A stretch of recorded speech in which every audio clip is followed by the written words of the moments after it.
friends, welcome back. Today we're going to work through a hip mobility sequence together. We're going to work through some stretchy moves, we're going to work through some strengthening moves, and this is optional, you can do it without, but I'm also going to use a small weight for some of these. So make yourself some space and let's get into it. We're going to start up on our hips. You can also sit up on a pillow, or you can even take this from your couch if you like, but I'm going hips and heels. My legs are bent to about 90 degrees. I'm going to drop my knees to one side and then to the other. Call these 90-90s, but it's not a great name. We're going for like a windshield wiper motion here. I want you to put on your best, tallest, most confident posture, sitting up nice and high as we let those hips move. We're bringing both hips through full external rotation and full internal rotation. So we want to provide just a little bit of resistance here, not allowing ourselves to slump and just let them go. Ooh, moving nice and slow and controlled, but this should still be pretty easy.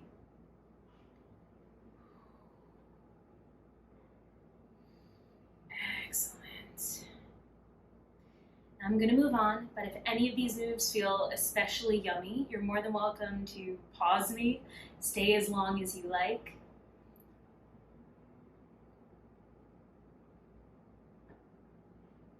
Do just half of this, string a few of your favorite moves together, whatever feels good today, okay?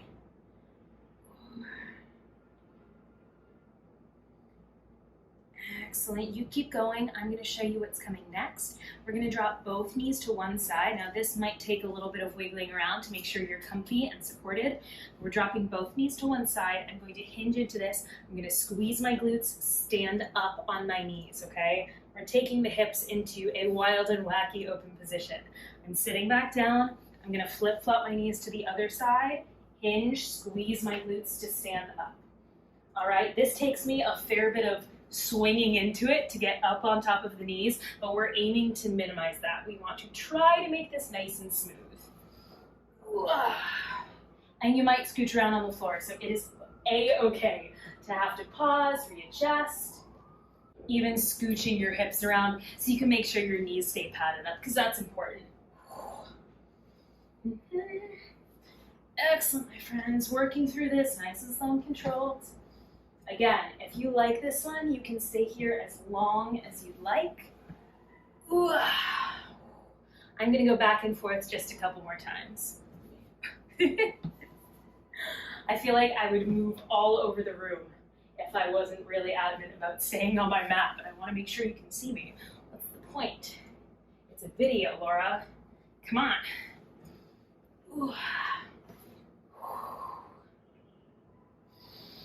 I'm going to go back and forth one more time here, and then we're moving on.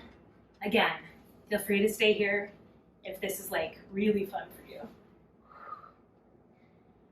Excellent. Coming back down to my hips, I'm going to scooch back. I'm going to extend my legs in front of me. Now here's the basis of where we're going. I'm sitting up tall with my spine nice and stacked up. I'm going to pick one of my legs up off the ground and put it back down. My sock is covered in norm hair. Gross. Pick it up, put it back down. Now I'm trying not to lean back. I'm trying to really control this with my hip flexor, okay? You can walk the feet in a little bit if you like. You can pick up this leg with a bent knee. That's a little shorter lever for the hip to have to move. But if you're feeling good and you really want the challenge, you're going to bring that weight closer to you. Just giving yourself a little bit of height off the floor. Then we're going to lift over and then lift back, okay? I'm going to go for 8 back and forths on one leg, and then we'll switch to the other side. Whichever version of this feels best to you. These are really freaking hard, okay? Here we go. I'm sitting up tall, lifting over, and back the way I can. Over, and back. If you can't clear this high, you can take the weight away. Maybe you're using a dumbbell and it's a little closer to the floor. Oh, I'm gonna tip it over. You could use a yoga block or a rolled up mat, literally anything. Just put a penny on the ground and make it more of a metaphorical weight to clear. I'm really trying to resist leaning back. Again, these are super hard for me, so you're gonna see me move backwards in space. But if you're really advanced, you can really lean forward into this.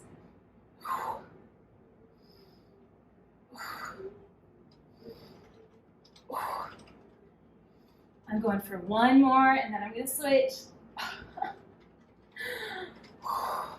Ooh!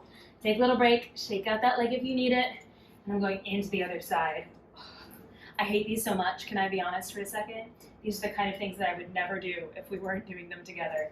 So thank you for the accountability. Back. Nice. And back, you can bring fingertips behind you if you need a little more support. If you want that extra challenge, you can bring fingertips way forward. I'm somewhere in the middle, I think.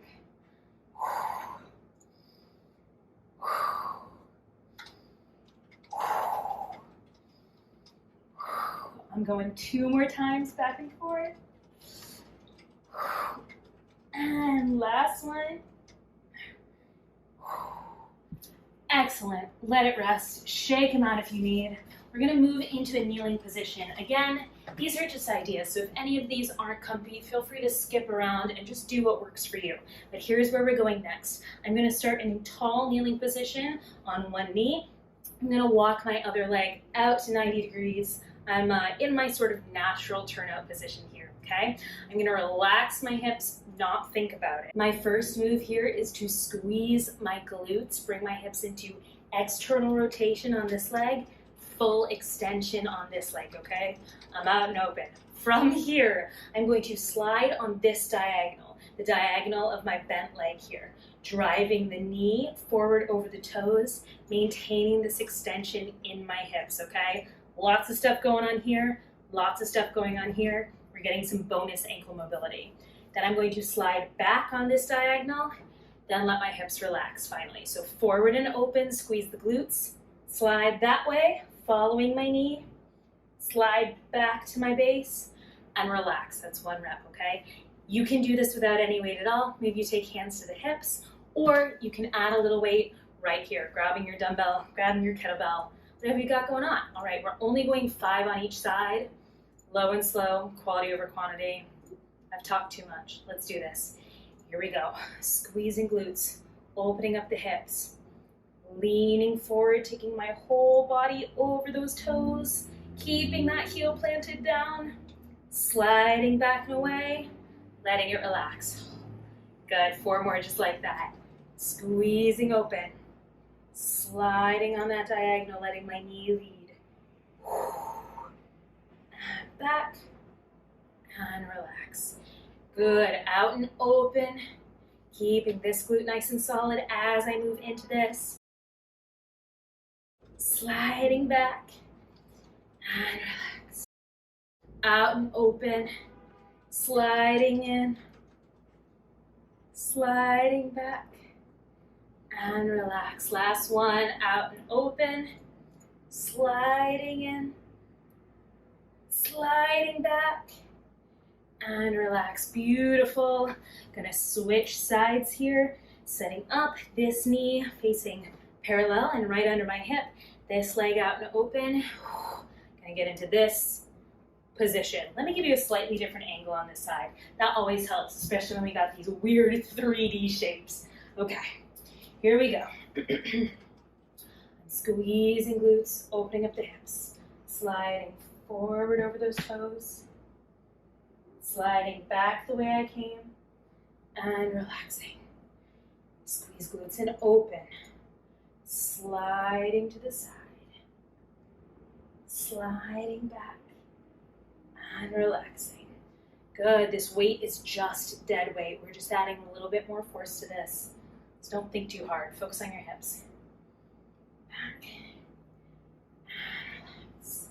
2 more, squeezing forward, sliding in, sliding back, and relax. 1 more time, squeezing forward, sliding in, sliding back, and relax. Whew. Those are a lot of work, right? All right, let's move into our Cossack squat. Cossack squat? I genuinely have no idea. I trust YouTube to tell me. We're gonna take our feet nice and wide. Now maybe this is just looking like a nice little low froggy position for you, or maybe you can walk the feet farther apart. If this is feeling good, we're gonna start to slide side to side into this nice low side lunge, okay? Ideally, we're keeping this heel down, peeling the other foot up off the floor, just like this. Sometimes it'll take you a minute to work into it, or again, if this is too much, keep the feet closer together, sliding side to side, easing your way there. Maybe this will happen tomorrow or next week or next year or in another lifetime. It doesn't matter that much. If this is feeling good, this nice low slide, I'm going to challenge you to bring your hands up. Sliding over to the side, staying low. Sliding to the other side, staying low. If you're here with me, we're going to go back and forth 5 more times. You can always do this in front of your couch. Reach out and grab onto something. Trying to stay low as you go. I can tell I'm having mixed success, but that's okay. That means this is a good day to work on some hip mobility. You can always tap your hands down if you like. Here we go. One more time, back and forth. To the side. To the other side. Excellent, and let's let it go. Get out of this however you like. It does not have to be glamorous. It probably won't be. Maybe in your tabletop, we're gonna roll this up through a downward dog. Give that posterior chain a little bit of love. I'm gonna tuck my toes, drop my heels, lift my hips, press away from the floor. Maybe you take your feet a little wider apart. Maybe you give yourself an easy bend in the knees, pushing the shoulders back, opening up the armpits. Deep breaths into the belly and the back and the ribs. When you're ready, we're gonna pedal out the feet. Maybe you stay where you are, or maybe you start to walk the feet in towards the hands. Tiny little steps.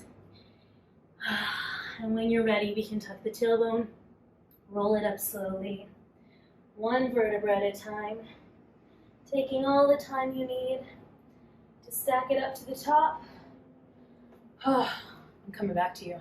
Beautifully done today. Let me know how this goes. Let me know how your hips are feeling. I can't wait to hear all about it, and I'll see you next time.